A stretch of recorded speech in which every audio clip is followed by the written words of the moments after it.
All right, looks like we are live. So I want to first welcome everyone to this live event where we're going to be talking about how to 10 times your productivity and how to get more done in a day than most people get in a month. Hold on a second. So I want to first welcome everyone. Looks like I had an echo there. But anyway, guys, I know that kind of sounds crazy, like that whole statement of getting more done in a day than most people do in a month. But believe me, by the time this webinar is over or this live stream's over, you're going to have so many mind-blown moments. And if you've ever had a problem with procrastination, I know I have in the past. I know many people who are entrepreneurs and who are just in life in general. This is a big problem they have. You're going to be able to get some results like tonight. So now, before we get into it, guys, I just want to make sure that if you're not subscribed yet to our channel, you're crazy. You should go here, hit subscribe, hit the alert button so you know when we're having live events and when new content's coming out. We have a lot of amazing content that's going to be coming out over the next few months on our channel. So before we get too far into it, I want to let you guys know too that this is going to be very interactive. I want to know what you guys think. I want to know if you guys have questions or if we're talking about something, if you want more clarification on it. And the more you participate, I'm going to be giving out things for those that participate. So the more chances you have to get some free stuff, like a couple of books that have helped my business over the last few months. I got a bunch of books here. I got some different workbooks and different things that I'm going to be picking out people who are participating on this live stream. I'm going to be sending those to you. I'm going to, we'll direct message you on YouTube, and then you give me your address. And from my Amazon account, I'm going to be sending you some of this cool stuff that I'm going to be talking about today. So right now, before we get on, I want to introduce my guest. His name is Mr. James P Friel from Autopilot Entrepreneur. And before I bring him on, the reason why I even came up with doing this live stream is because over the last few months, I've been reading a lot of books on organization, procrastination, everything else. And I made some like major changes to my business and my life that's given me so much productivity. And I posted in one of the Facebook groups, hey, if you guys want more time or if you want to get more done in a day, and you want me to do a live stream on it, give me a hashtag, let's do it. I got so much of a response. It was way more than I expected. And I thought, well, if I'm going to do a live stream, I want to bring on someone who this is what they do, right? Like this is how they lead their life. They help other people with, productivity and getting things done. Like myself, many of you know that I do use systems, but I'm very kind of all over the place. And I need those systems to keep me in check. But James, this is what he does. This is what he does for businesses. And he was the only one that came to my mind that I thought, man, if I can get him on a live stream, wow, that's going to help so many people, so many of our members, so many people who are subscribed to this channel to help them with their productivity. So James, how's it going? What is up, man? How are you tonight? We're excited. Good, man. I'm excited, man. I've been working on this all day, and yeah, man, I'm glad to have you. James is calling in from where you at, James? You're in Boise right now, right? I'm in Boise, Idaho. I just recently moved here. And do you know that Boise is the #1 growing city in the U.S. right now, according to Forbes, like last week? So now I don't feel so crazy for moving here. Yeah. Yeah, man. So, I mean, one of the things that you said and sort of your opening that I think is really important for people to understand, no matter whether you're an entrepreneur and you're running a business, or you're a solopreneur and you just, you're freelancing and you're doing things like that, or you're a stay-at-home parent or anything else, your ability to get what you want out of life is going to be directly proportional to your ability to take consistent action on doing the things that are required for you to get what you want. And I think, maybe productivity doesn't sound like the sexiest thing, and maybe it isn't, but I think what you can get accomplished and create as a result of being productive, like, unlocks all the different things that are important to people, whether it's more time, more money, more quality time for better relationships. Like all these different things come down to like, can I get the most important things done in my time? Because we all have, this is why it's so cool. Like we all have the same exact amount of time. Like time is the great equalizer. And yet some people get so much more done and some people just wish that they got more done. And the key to that is really understanding the things that we're going to talk about tonight. Yeah, I mean that's a great explanation of it, James. I mean, one of the things I know I've had webinars on this before, and it's like, man, you guys here who are watching right now, and even if you're watching the recording, I want you guys to participate, because what I said before about giving away books and different things, I'm going to be giving it away to some people who are commenting even when they're watching the recording. So if you're watching it, make sure you add comments as we ask questions throughout this. But one thing I want to ask you guys, have you ever gone through the day and at the end of the day thought to yourself, man, I got nothing done today? Or you just feel so frustrated because it's like you're sitting, like, especially if you're an internet marketer like us, like you're sitting here in front of the computer and you walk away like, what the heck did I do today? Nothing. Like if that's you, give me a me or yes, I felt that way before. Put it right here in the chat, wherever that is. I don't know. Put it in the chat right there. Let me know if it's you. I know we got a lot of people on here. I like to call. Let me just call a few people here. Oh, we got Kenneth Carter, Elizabeth Egan, Brian, Mike Broadwell. Man, we got a lot of OMGers here. A lot of people on. A lot of people here are saying yes, yes, yes, yes, yes. And James, I want to ask you about this. This is, oh man, I got a lot of people in here. Scott Bender, Levy Bath, Nigel, Jerry Rabin. So we got a lot of people. This is something that's affected, is affecting them. So I want to get your opinion on this, James. What helped me over the last say couple of months is, especially with procrastination, is I read a book by Brian Tracy called Eat That Frog. Yep. Great book. Right. Now, this is a short book. It's only 100 pages, but it's like this 21 great ways to stop procrastination. And the whole premise of it starts out with Eat That. The reason why it's called Eat That Frog is because I think it was Mark Twain.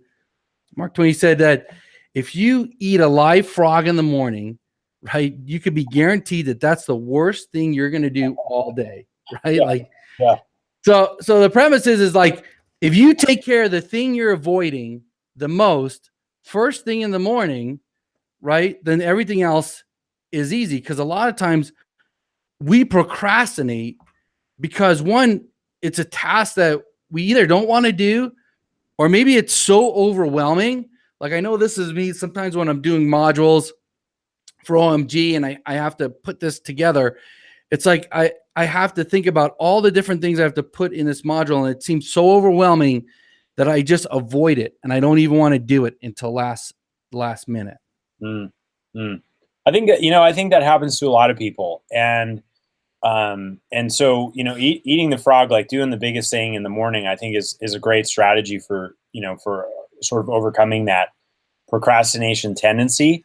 But one of the things that I've found also, there's that old saying, if you're going to eat an elephant, it's way easier if you eat it one bite at a time. And what I've experienced in my own life and my business and working with other people on some of these things is that when you procrastinate, either it's like, it comes down to like one or two things. If it's genuinely something you want to do, right? Maybe it's something you don't want to do, and then you just got to be like real and honest with yourself. Like, it's not important to me. But if it is something that's important to you and you do want to do it, procrastination generally only comes down to one or two things. One, like, you're not clear enough on what you're wanting to do. And so your mind is like sort of spinning, and like you're not like really sure. It's just like, it's like this big like amorphous blob, and you're like, well, what do I need to do? And so getting clarity on that helps you to start like making progress. The other thing is that you haven't broken it down into its simple steps. And when I was in college, I did aerospace engineering, and we did like these insanely hard math and physics problems and all this other stuff. And when they first, like, those problems that you see, like, if one train is leaving at like 4 in the afternoon and it's headed north and they're going like this fast. And then this other guy, and then like somebody jumps on the train, like all these variables in there. And you look at that problem at first and you're like, my God, like I'm never going to be able to figure this thing out. And if you just try and approach the whole thing as one giant problem, you won't ever be able to figure it out. You have to start seeing that everything you want to do is comprised of these littler steps and these littler building blocks.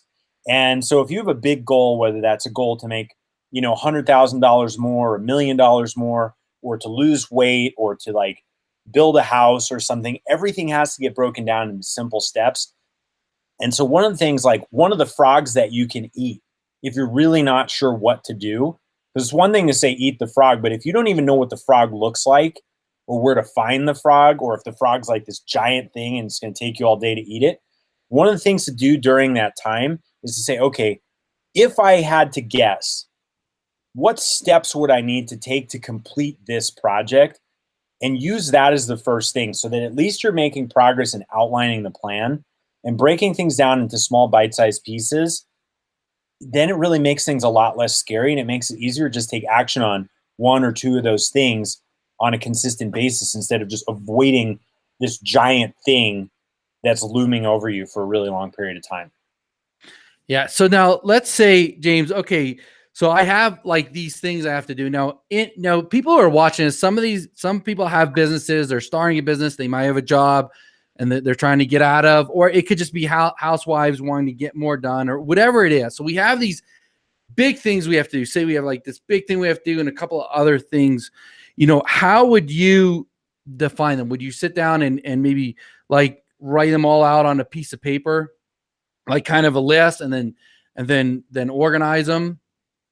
Like, how would you suggest to kind of get those thoughts out of our minds and so that we can see them?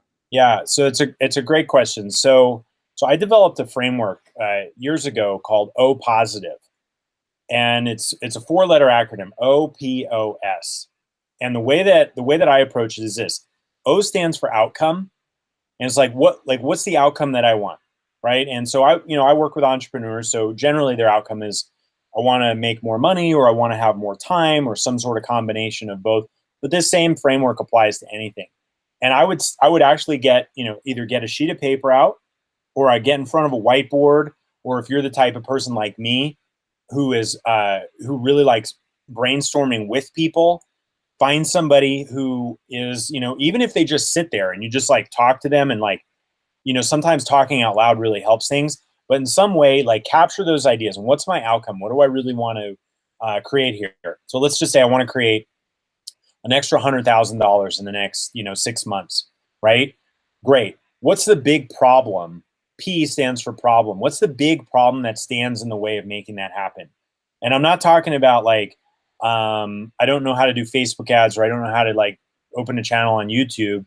It's more like, I don't know how to market my product, right? What's the big giant 800-pound gorilla that's in the way of you achieving that outcome, that if it wasn't there, you would instantly have your outcome, right? So that's the second letter, outcome, big problem. And then the third letter, O, stands for obstacles. And this is where we get into the smaller problems, right? Because every big problem is just a bunch of smaller problems sort of like glommed together.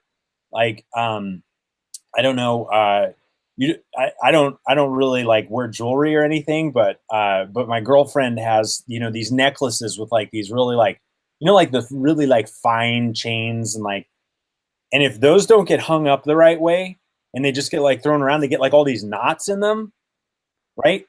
And when you take that apart, you got to like take out each little knot at a time, and then eventually the necklace is back to where it needs to be. That's what obstacles are like. Obstacles are like the tiny little knots that are part of the bigger one. And so let's say my outcome is to make an extra 100 grand. My problem is that I don't know how to do marketing. And then you say, okay, well, what are the component parts of not knowing how to do marketing? Well, maybe I don't really know who my customer is that I'm selling to. Okay, so that's an obstacle. Maybe I don't know how to run ads. That's another obstacle. Maybe I don't know this thing or the other thing. And you just say, what are all the, this is the time to complain in a really productive way. Like, what are all the things that I don't know that are holding me back right now? And just like start writing those out. And you get them, and they break down into like these categories. And once you have that, you sort of got half of the key to unlocking everything that gets you to your outcome. Because then you say, all right, great. If I don't know how to run Facebook ads, one of my specific actions, because S is for specific action, is to take a Facebook ads course or take a YouTube course. If I don't know who my customer is, great. How could I go figure that out? Well, I could buy a book that teaches me how to figure out, like do market research, or I could do something like that. And so you go outcome, problem, obstacles, and all of your obstacles will have their list of specific actions. Now, then you've got everything mapped out. You haven't prioritized it yet. You haven't taken action on it, but you've at least broken down everything into its smallest bite-sized pieces. And now you can start prioritizing things, and you can take them one step at a time, knowing that when you knock those obstacles out one at a time, eventually the problem goes away, and then you have your outcome. Wow. I really like that. So, I mean, basically what you did is you just explain to everyone how to get clarity, how to get clear on what they have to do. And it's like that, how do you eat an elephant, right? One bite at a time. It's like taking it down, saying, okay, I have all this stuff I have to do, and then it's like when you can see all the different components, then you can move them around. And that's actually something that we did recently in our business.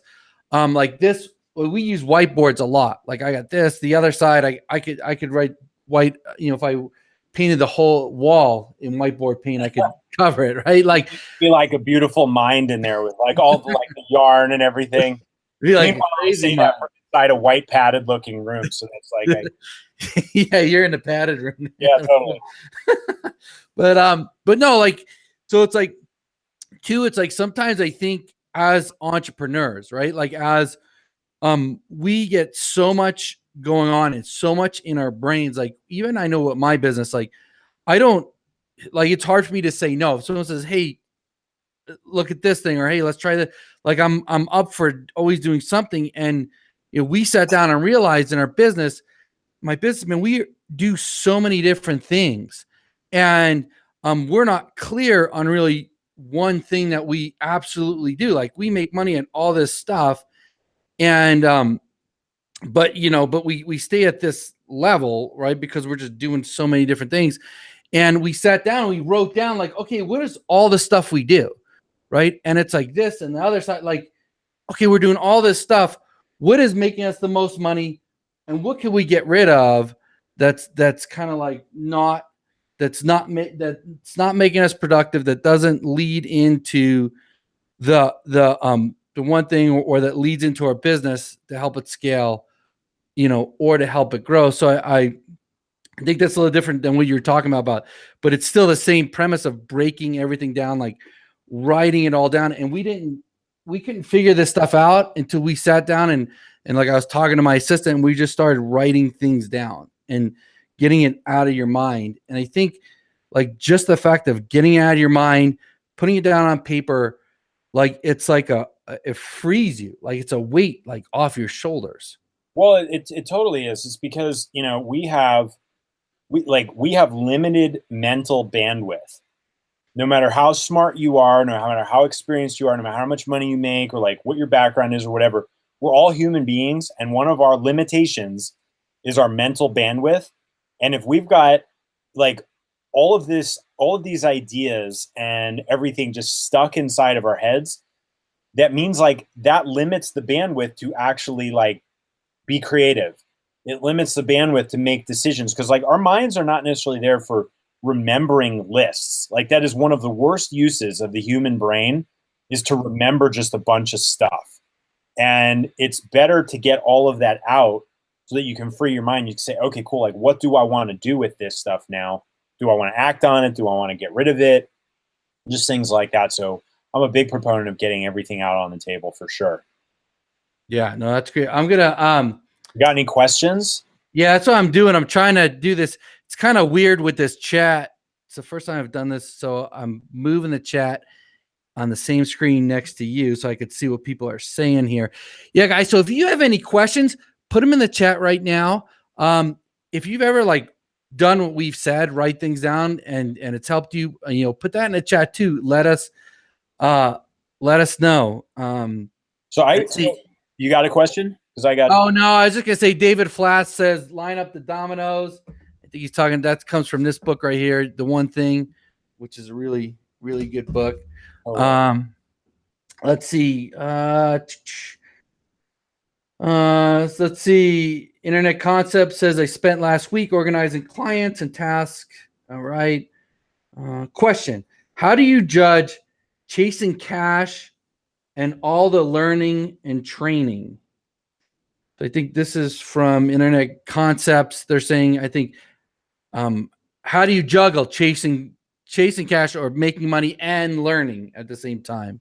Yeah, it's a great question, and there's a really simple approach to this that I think we can all agree, especially because we're on one of their platforms right now, that Google seems to be good at business.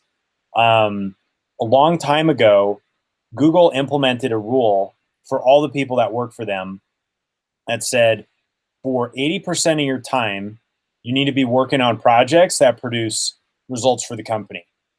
And for the other 20% of the time, you can explore creative pursuits and learn things that don't have immediate impact, but they may eventually have an impact. So in the workplace, if you're working an average 5-day work week, that means 80% of the time, or 4 days of the week, you're working on real project related stuff, client related stuff, projects that are underway, things that you've already decided to do. And then 1 day a week, or 20% of the time, is the time to learn, the time to explore, the time to experiment, the time to do all these things. I don't know if you guys know this, but Gmail actually was created out of that 20%.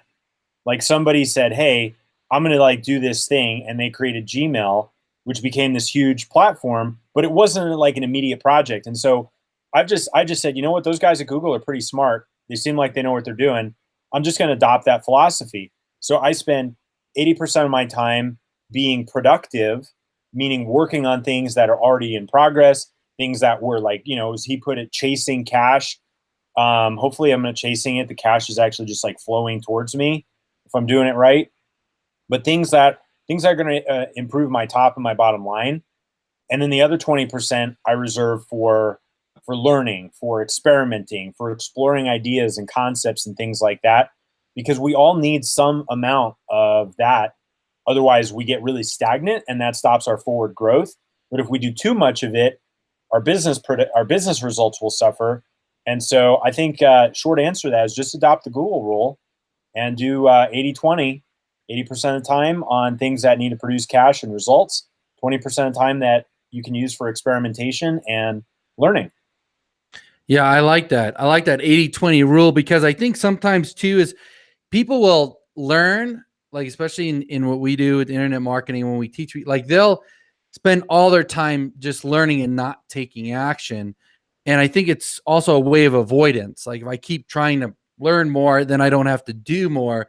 So by setting 80-20, I really like that. Here's another question about productivity. Some people talk about oh, you have to get up 4:30 in the morning, right? You get up 5 in the morning, and if you then you're going to be so much more productive. And I don't agree with that. I want to see what your take is, because you hear people are or they'll do something and show you that they're up at 4:30, or they're going out and they're doing stuff, what do you think about that, James? Yeah, that's funny. Yeah, there's a whole crowd that really likes waking up super early, and then there's a whole other crowd who likes staying up late. And for me, the thing is not necessarily what time you wake up or what time you go to sleep. I mean, getting the proper amount of sleep is definitely important for productivity, because we're not machines. We're human beings, and so we need rest and we need all these things. And that maybe we'll save that for another part of the conversation. But I would say what's more important than the time that you wake up is what you do right after you wake up.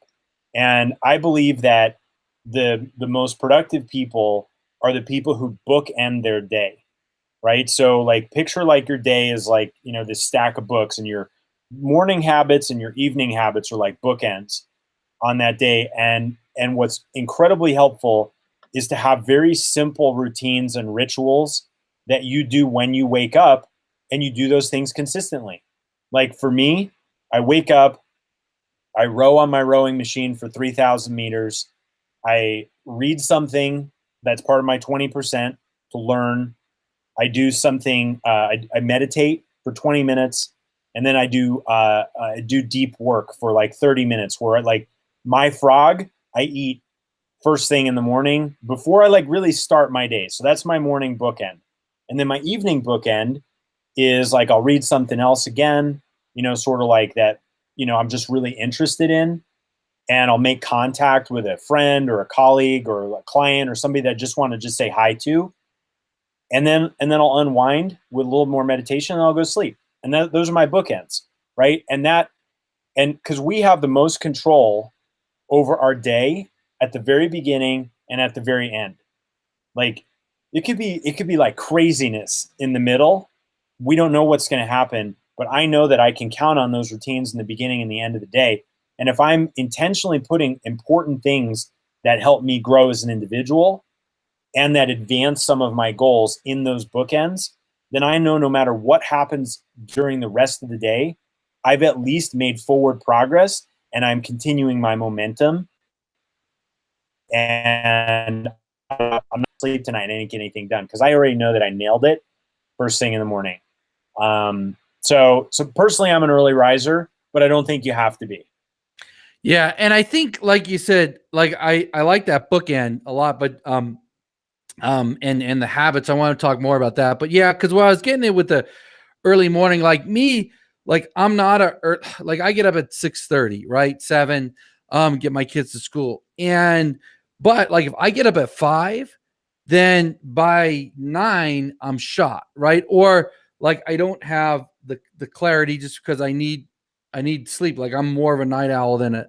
And I think sometimes like I just see people sometimes thinking they got to get up at 4 in the morning, but sometimes like if you don't have a set routine, as I was getting at, or like you said, like your bookends or know what you're going to do, is just getting up at 4:30 in the morning doesn't mean you're going to be productive.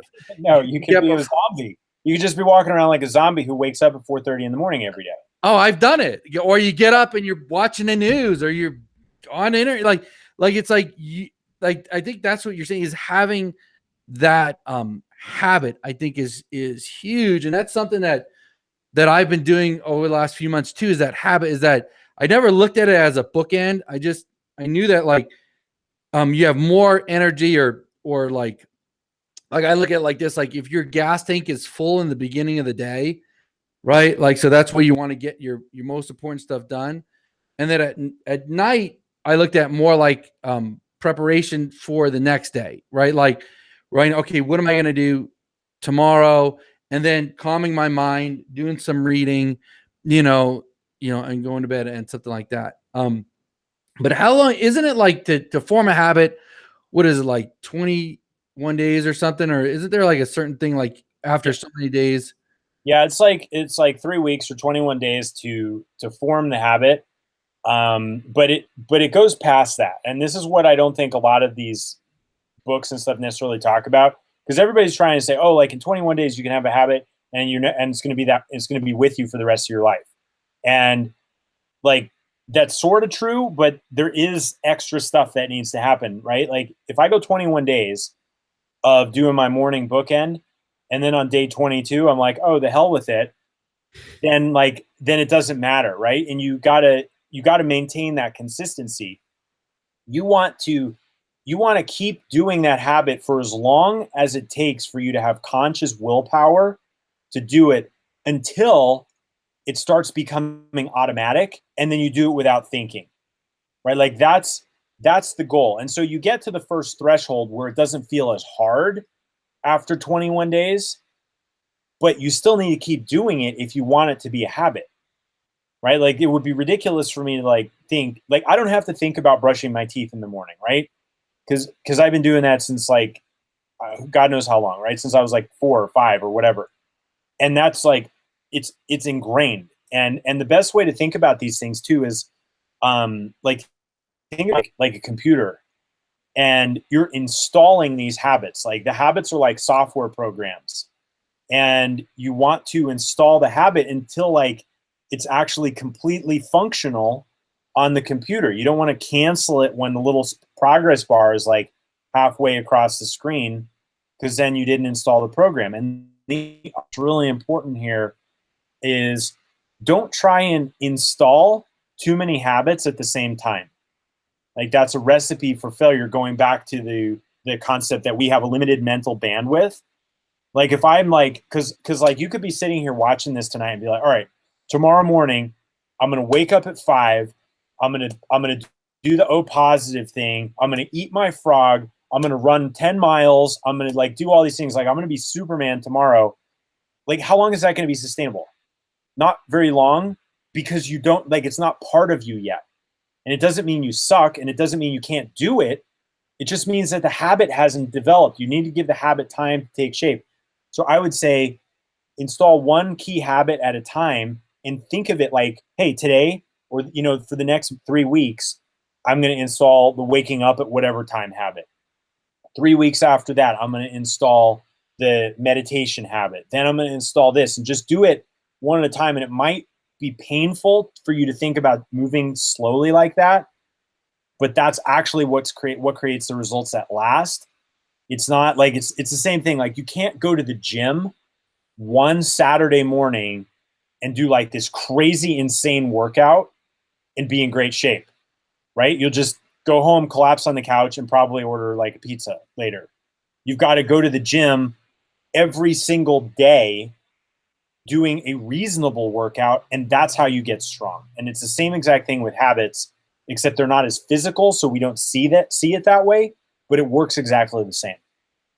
Yeah, I like that. I like it. I like what you said there about consistency and then doing them one at a time. Because I know, like, especially with myself and even in the world we live in, we want everything now, right? Like, I'm gonna make all these changes right now, and we try to do it, and then we fail. But if you look at, like, if we just do a little bit at a time, like you're saying, like the time's gonna pass no matter what. So, and 3 weeks goes by like that, and so if we look at it in smaller increments, I think it's a lot easier to do. Now, there is a couple of questions here I want to get to. Let's see. Okay, here's one by Kevin D. How do you avoid over analyzing everything? This seems to slow me down. Yeah. Well, if you're literally over analyzing everything, you probably wouldn't have typed that question in, because you'd still be thinking about what question you should have asked. So clearly you don't overanalyze everything. I think most of the time, overanalysis comes from a desire to either do things so perfectly that you don't make a mistake, or the thing that we talked about earlier, that you really haven't gotten things out of your head and out on paper. And so the thing you got to realize is, and it takes guts to do this. It does, but that's a habit that you can develop. Like you can develop guts. You can develop like, all right, I'm going to do this even though I'm not 100% sure it's going to work, right? Because there is no perfect plan, because there are no perfect people. And I promise you, nobody on this live stream tonight, myself included, is an exception to that rule. So at some point, you've got to say, I have enough information to take action on the first steps ahead of me, and you just got to get moving. And so, like, we could go back to that 80-20 rule. 80% of your time needs to be spent taking action. Give yourself 20% of your time to worry about things, overanalyze, do whatever. But if you're not taking action 80% of the time, you're not moving as quickly as you could be. And the truth is, we learn from making mistakes. I know that sucks, but it's true. And if you're not taking any action, that means you don't have any chance of making a mistake, which robs you of the opportunity to actually learn and make forward progress. So that's a mindset thing that I've had to overcome, recovering perfectionist here, right? But you just got to start doing it, and you got to be okay sucking at things sometimes. I'll give you an example. About 2 years ago, I got this crazy idea that I want to start playing the drums. Came out of nowhere. Like, and I'm not musically inclined at all. Like, I sucked at music in school. Like, it was my worst thing. Like, I got good grades in most of my classes. In my music classes, I got like D's. And my teacher even told me as a kid, she was like, "You're really not good at this." I was like, "I know. Like, I don't need you to tell me that. Like, I know I'm terrible at this." And so, anyway, for some crazy cosmic reasons, I got this just like bolt of lightning strike of inspiration that I want to play the drums. So I got on Amazon immediately and I ordered a set of drums. That I didn't overanalyze. 10 years earlier, I would have. I was like, I want to play the drums. Boom, I'm ordering a set of drums. I didn't even tell my girlfriend. I went in the other room after I ordered them and I said, "You're never going to believe what I did.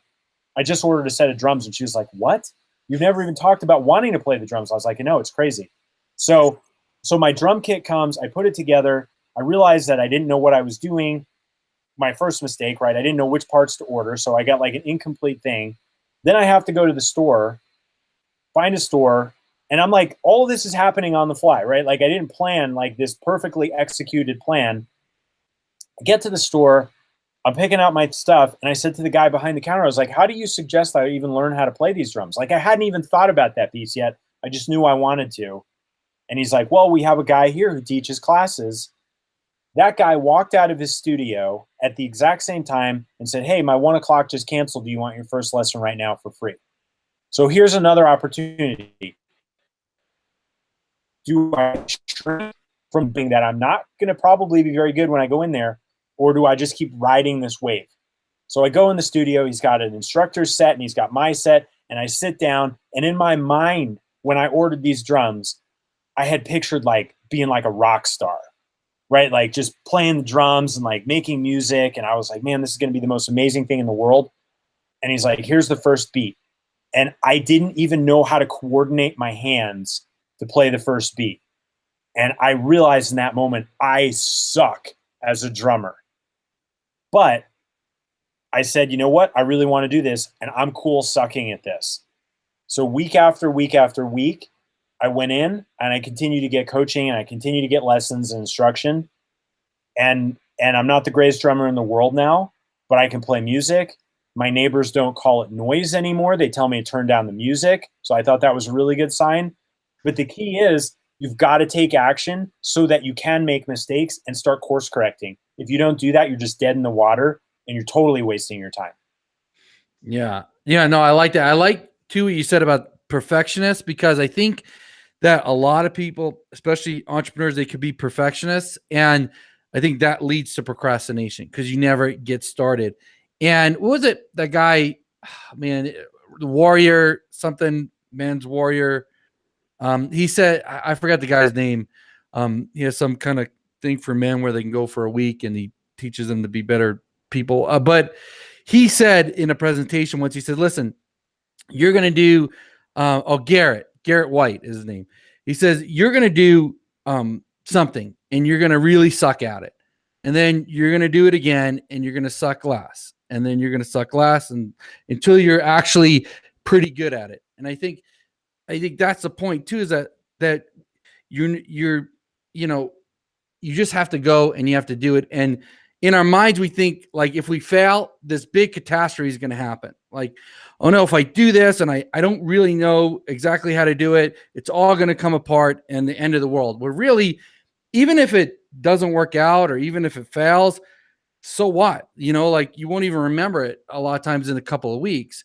But if you don't ever take that action, it's always going to be on your mind, or you're always going to know that you didn't do it. And then two is, I like what you said about like the increments. And I tell my kids, you know, you could do anything you want. And, you know, I truly believe they can do anything they want to. Like, now, some people have natural talent, some people don't, you know, but if you try at something and you do a little bit every day, and it's a whole thing of accumulating instead of getting it all done right now, you do a little bit every day, then you're going to get better and better and better at it. And I mean, you can't help but get better at it if you keep doing a little bit each day.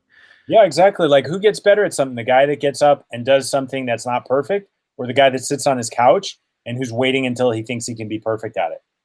Yeah. Yeah. No. And listen, I've been there to where I'm like, I'm the best planner, right? Like sometimes I'm like, I'm going to do this. I'm going to do this. And then it's like, well, why don't you just, sometimes you just got to do it, and then you find out that when you just do it, it's like it takes 10% of the time of planning to do it. Like, okay, I have 4 hours to make this thing happen, and I make it happen, like, or I could plan out for months and never do it. But it's like once you get in the mode and start getting action, start going, things are going to start, flowing. And you're going to be able to accomplish it. There's another, and if you guys have any questions on that, put it in this chat. I'm trying to go through these. This thing's I have another question here. Oh, here it is. Oh, this is from my sister-in-law, Eden.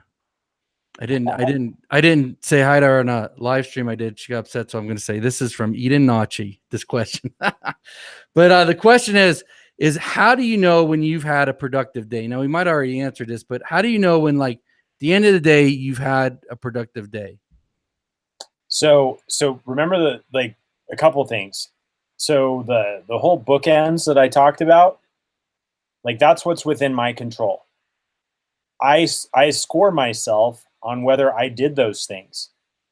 And for me, I've had a productive day if I've hit my different habits that I have in those bookends, because I know that is, like, even if it's not like I didn't conquer the world in one day, but I made small progress towards what's important, for me, that's productive. And I think, maybe everybody's definition is a little bit different, but you got to take action and you got to move forward. And if you're taking action on something that's important to you and you're moving forward on it, even if it's not huge, that's considered productive, right? And we got to get out of the mindset that we have to accomplish all these amazing and great things each and every day in order to be productive. Because when you think like that, you're totally setting yourself up to fail. But if you know that as long as for me, I meditate, I row my 3,000 meters, and then I get one solid session of really good work in, even if nothing else happens, that's productive. And you know what? If for some reason that doesn't happen, I don't beat myself up about it. I just get up the next day and I do it again. And that's the key. It's like you've got to really control the self-talk that you have with yourself. And I think a lot of times procrastination is a result of getting in this very self-defeating, self-critical cycle where, like, man, like, I didn't get this done today, and like I'm probably not going to get it done tomorrow either. And like next thing you know, like a whole week's gone by, instead of saying, yeah, you know what? I didn't get it done today. Tomorrow, I'm going to take another crack at it. And just do that. Like, be okay leaving the day wherever it was. Like, you don't have to take yesterday into tomorrow unless you choose to. Like, that's totally a personal choice. And so I like to score my productivity based on me accomplishing my goals and my bookends.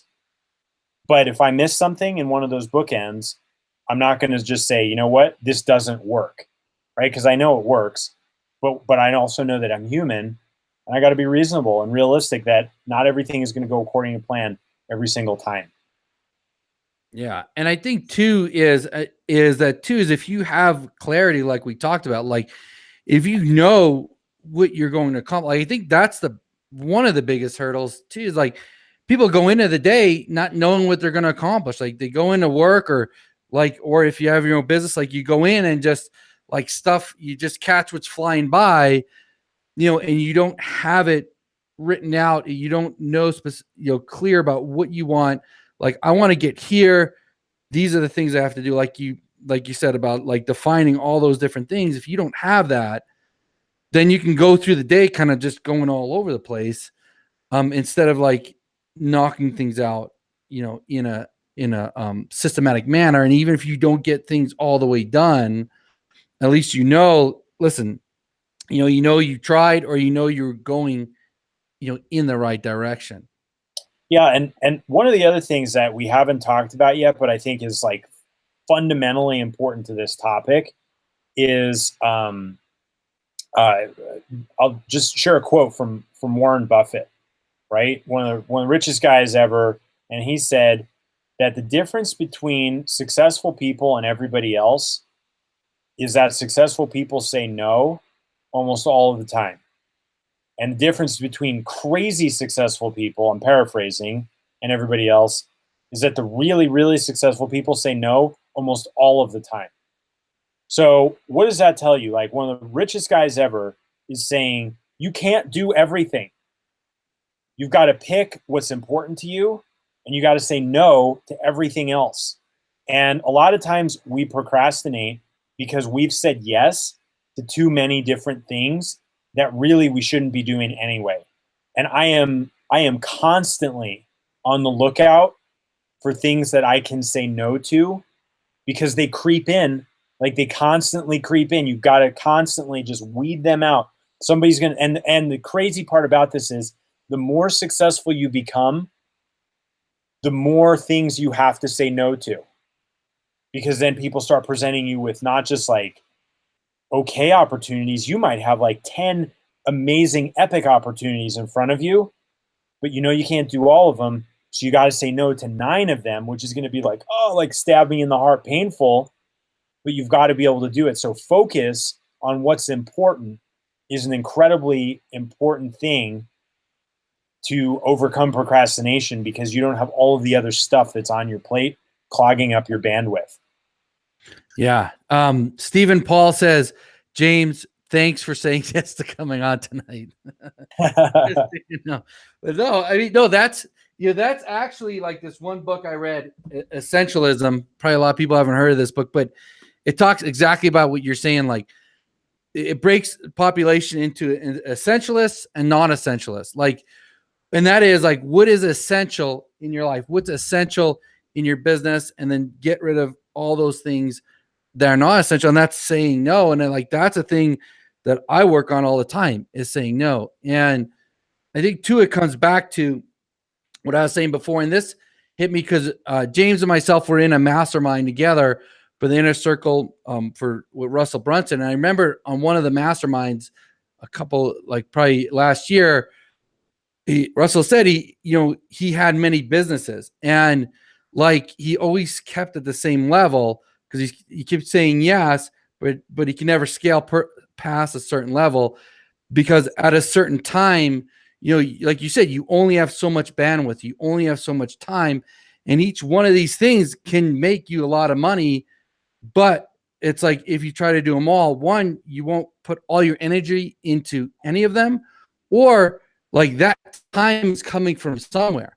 So either that time is coming from your other businesses, or it's coming from your family, or it's coming from your life. So now you're like, man, all I do is work all the time. And I have no time for my family. But it's like, are you just doing a lot of unnecessary things, or are you trying to do too many things instead of just doing the one thing that you want to do, or the one thing that can really propel your business to give you the freedom that you want? Yeah, and one of the other things I'll add to that is I think a lot of people say, all right, like I had a productive day because I crossed all of the items off of my to-do list, or like I got everything done. If you don't have more things on your to-do list than you're capable of getting done, like you haven't listed out everything that's important.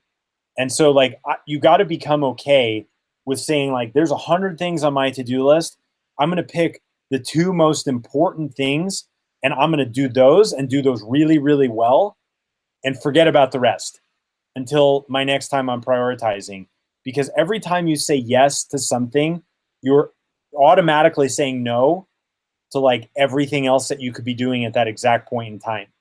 So you got to be incredibly careful with what you say yes to. Right. Yeah, no, and then I like that. And then it almost goes like we were talking about before, the rule of 3.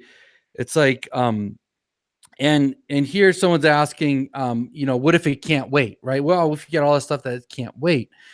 And it's like that, if you take a look at your list, right, it's like, what's the most important thing that if I can do one thing all day, that I would do, the one thing that's going to propel myself, my business, or get me further to my goal. What's that one thing that if I only had to do one thing all day, well, that thing that you choose is the thing that you should do or should start on, right? And then move down the line from that.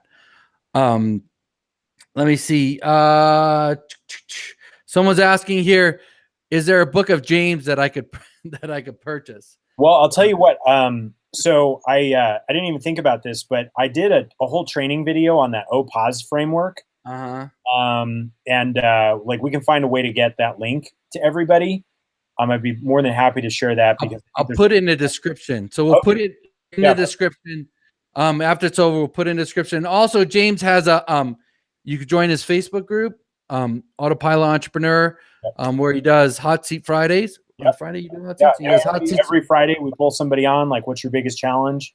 One-on-one, and we totally get them unstuck and moving on their way. So it's super cool and it's a lot of fun. Right. And so that's in the description. The link is already there. And then once James has his YouTube channel up, I'll put a link in there. Yeah, I need Joe. I need you to help me with that. But no, that's great. So that's good. So people can get started and contact you there. And then how long does it take to get rid of bad habits? Don't think about getting rid of bad habits so much as think about starting positive habits. Right. Right. And but keep in mind, the longer you've had the bad habit, the longer it's been part of you, and you got to be reasonable. That's going to take a little while to go away. Right. That's why, a lot of people have such a hard time quitting. You just started smoking yesterday, and then today you're like, I'm done smoking. Like, how hard is it going to be for you to get rid of that habit? Not hard, because it's not really a habit yet. But if you've been smoking for the last 40 years, 5 packs a day, day one, when you go to start not smoking, that's going to be crazy hard, and it's going to last longer because that's something that's become part of you. And so the whole thing, like, it goes both ways. The habits that, it takes longer to install them, but it might take longer to get rid of them. But just stay focused on replacing the habits that you don't want with ones that you do, and you can definitely accelerate that process. Yeah. No, that's great advice. And then here, and then Kenneth Carter asks, but I think we kind of answered this already. Too many things to do that I can't get done, overwhelmed, not feeling productive. How do I remedy this? Prioritize. You got to prioritize. Cut out what is not important. And nobody is always working on everything that's important.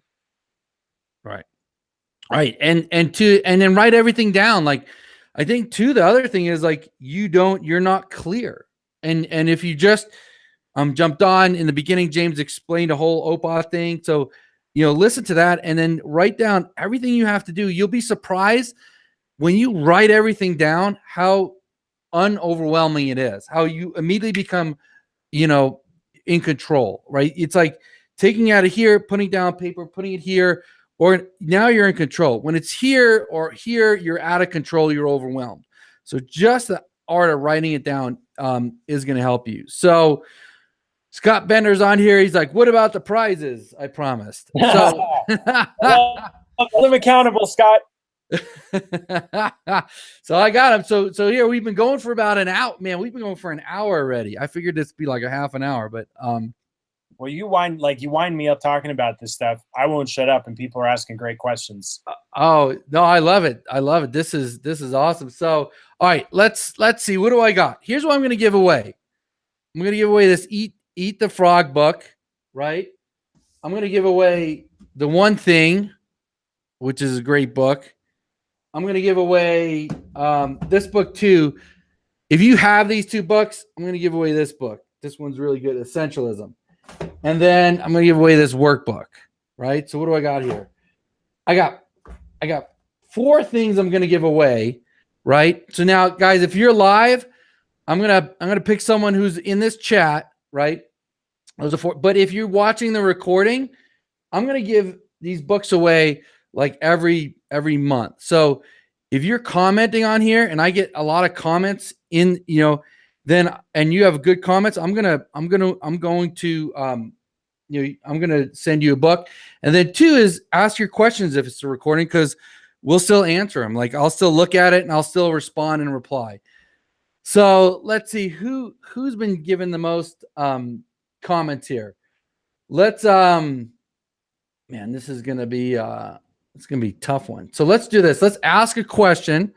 I'll let James answer it. And as he's answering it, I'll look for somebody to give the bucks to. I see. I was going to go run out and grab my drums and do like a drum roll while you figured it out. You can do that too. Let's see. Let me see. Let's see if we got any more questions here. Steven said he joined the Facebook group. Great stuff.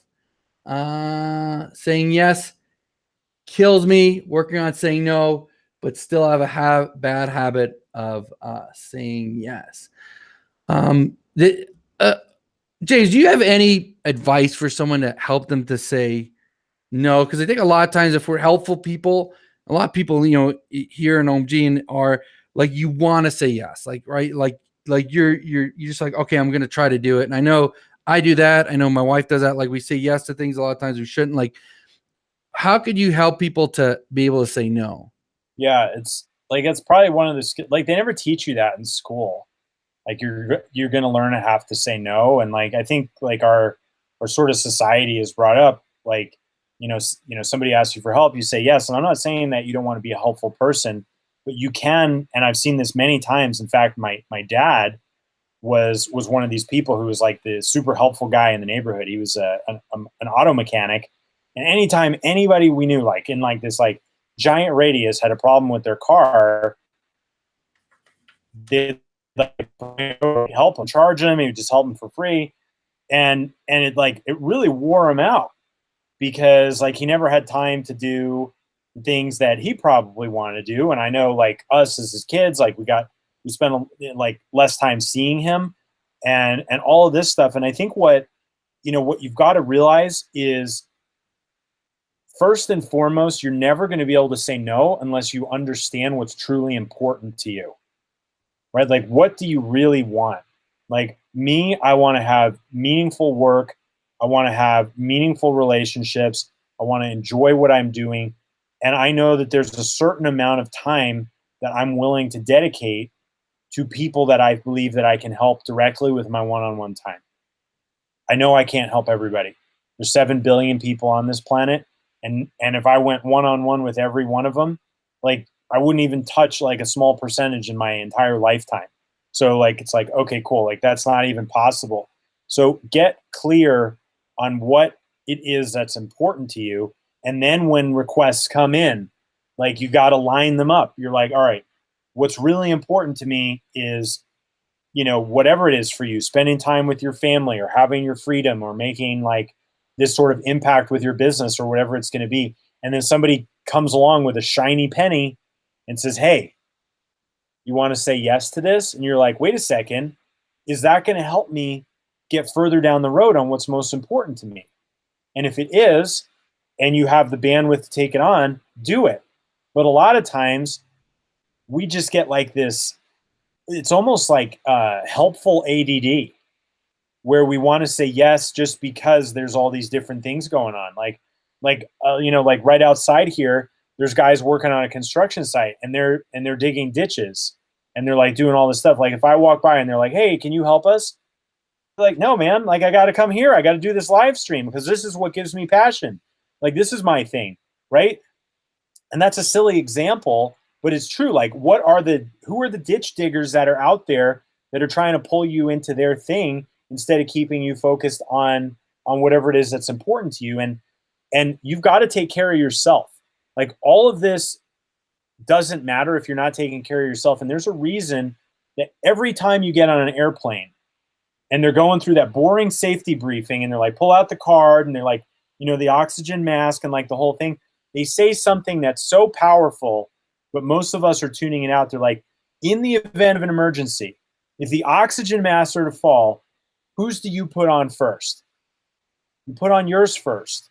There's a reason for that, because if you're unconscious, you can't help anybody else, right? So think of your oxygen in limited supply, and the more you say yes to and spread yourself all over the place, you're not really helping people, you're hurting yourself, and in the long run, you're not getting what's most important to you. So I think that's at least the mindset and the way that I look at it.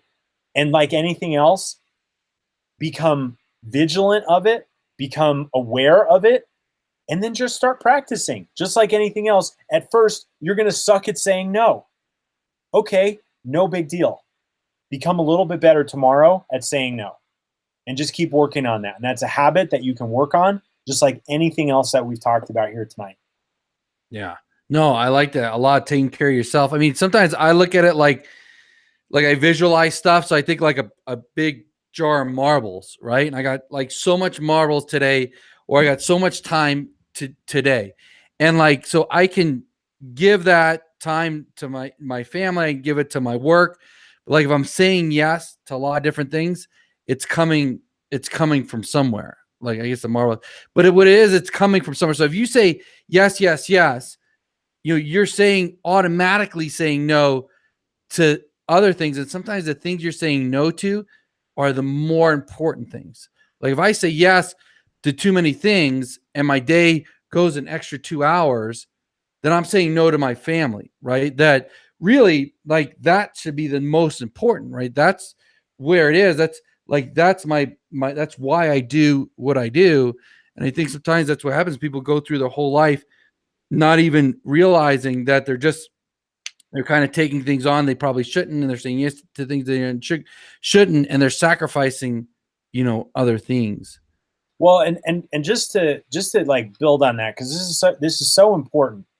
Um, you know, there's a saying, and I'm sure like I'm sort of paraphrasing it in my own words or whatever, but it's like, never let that which is most important be at the mercy of that which is urgent. And we're all going to have urgent things that we need to take care of. And somebody, I think, asked the question about the urgent stuff a few minutes ago. And like, there are legitimate urgent things that need attention. Like to go back to that example of the construction workers out there digging those ditches. Like, if one of the guys was there and like he'd like just cut his leg and he was like bleeding profusely, and they're like, help, help, we need your help. I'm not going to be like, no, that's not my priority right now. I'm going to like take my phone, I'm going to call 911, I'm going to act immediately, and I'm going to do it.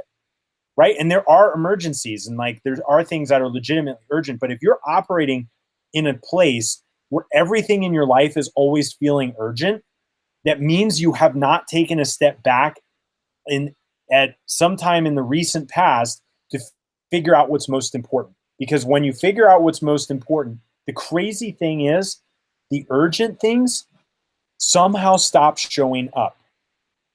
Like it's just really, really crazy how that works out.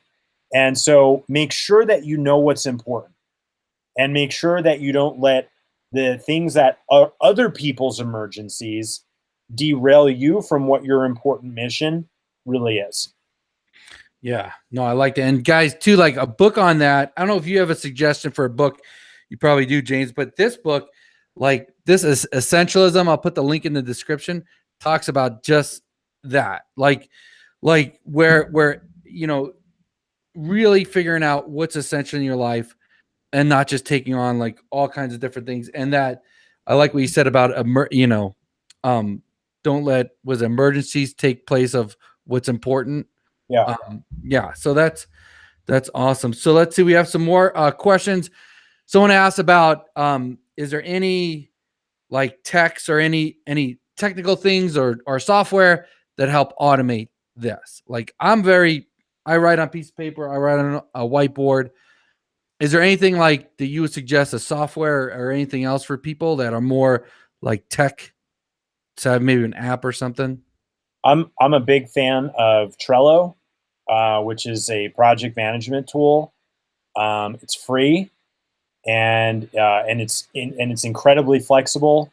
Like one of the things that we help companies with and entrepreneurs with is actually setting it up the right way so they can get maximum efficiency and productivity out of it.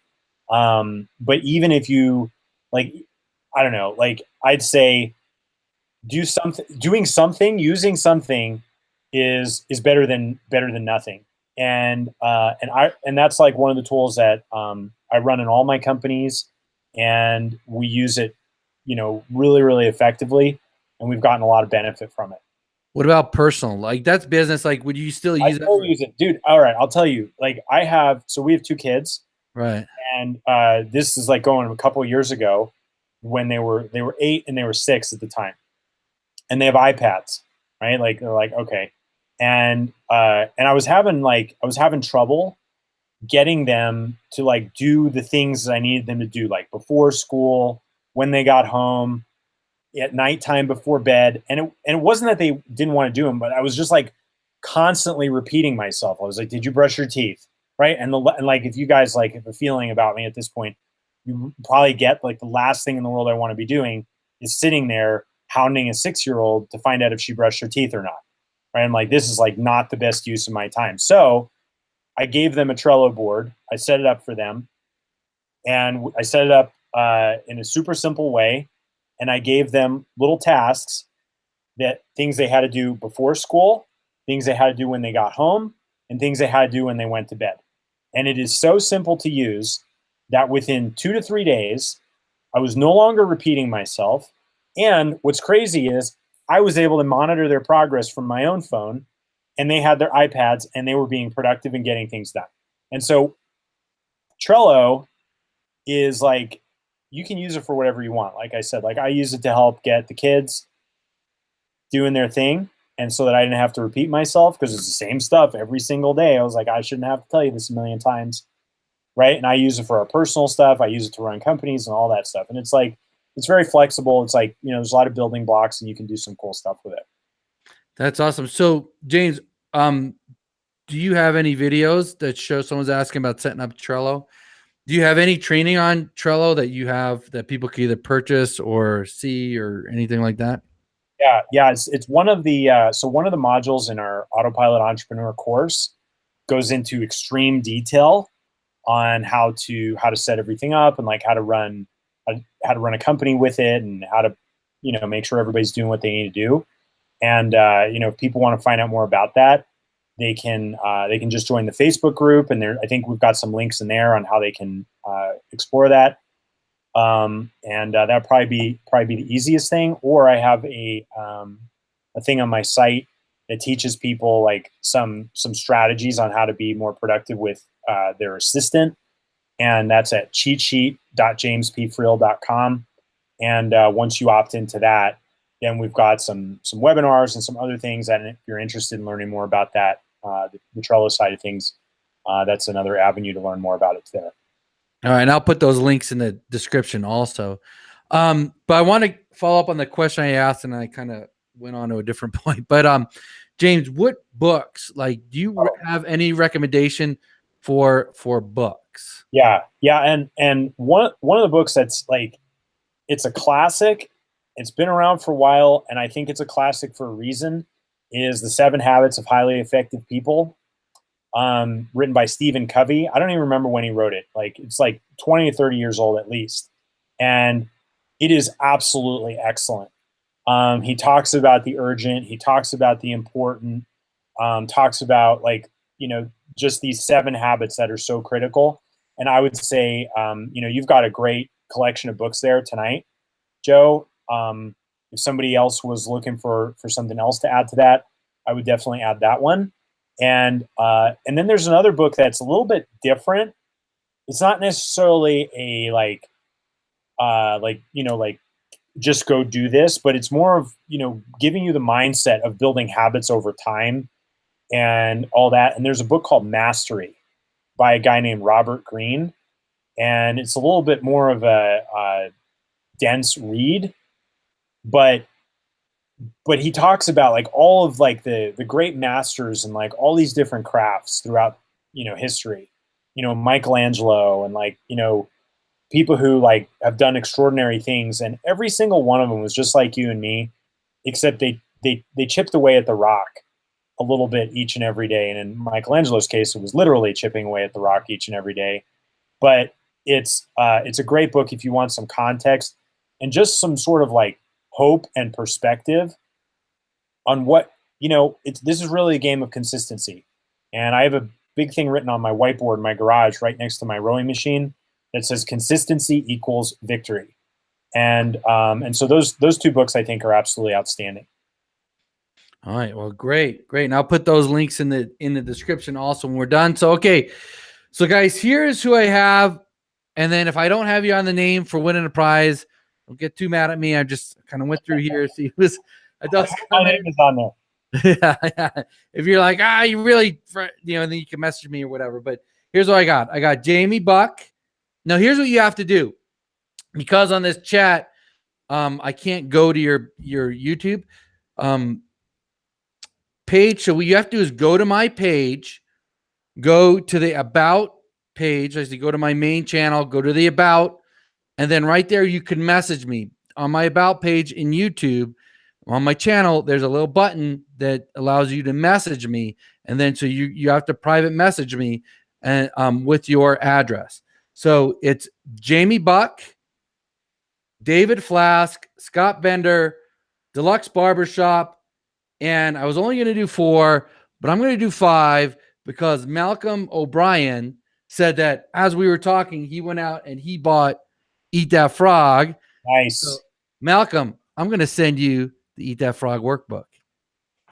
And I'm going to send you some Eat That Frog cards. So anyway, message me your address. So you guys have to message me so I can get your information. So it's Jamie Buck, David Flask, Scott Bender, Deluxe Barbershop, and Malcolm O'Brien.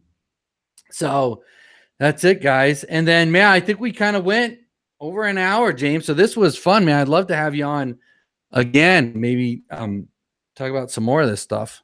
Yeah, absolutely. I think it's like I said at the beginning. I was excited when you invited me to do this with you. I think like no matter what you're doing in life, entrepreneur, employee, stay-at-home parent, whatever, like learning to do these things and really take control of how you use your time and use it in the way that creates what is most important to you is probably one of the most useful skills that you can ever learn. And so that's what, one of the reasons I'm super passionate about sharing. So thanks for the opportunity to share that tonight. It's been great being here. Yeah, no, it's great. And then guys, if you watch this and you're like, man, I would really like to know more about this, like about just because we kind of had a broader range here. If you like more about just like habits or more about just like organizing my business or more about something very specific, put it in the comments, not in the chat. Wait till this becomes a video, put it in the comments, and then maybe I'll see if I can twist James's arm and get him on again. And we could be more kind of focused on one or two things. Other than that, man, great. And I want to thank you, James. And before, guys, I'm going to move over to the side here, and I want you guys to be able to, I'm going to put, there'll be a link that pops up to subscribe to the channel. If you haven't subscribed, go ahead and subscribe right here. And then here is a really cool video that I think you guys are going to like. And that's it. And we'll talk to you guys later.